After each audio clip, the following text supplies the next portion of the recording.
PNP kumbinsidong pagnanakaw lang ang pakay ng 8 pulis nang pasukin ng bahay ng negosyanteng Chinese. Umabante sa balita si Abante reporter Edwin Balasa.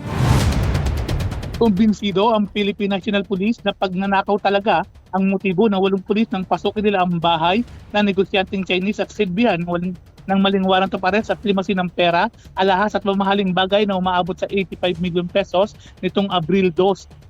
Naniniwala si National Capital Region Police Office Deputy Chief for Administration Police Brigadier General Rogelio Peñones na hulid up ang lakad ng mga nasabing pulis matapos nilang limasin ang pera ng nasabing Chinese national.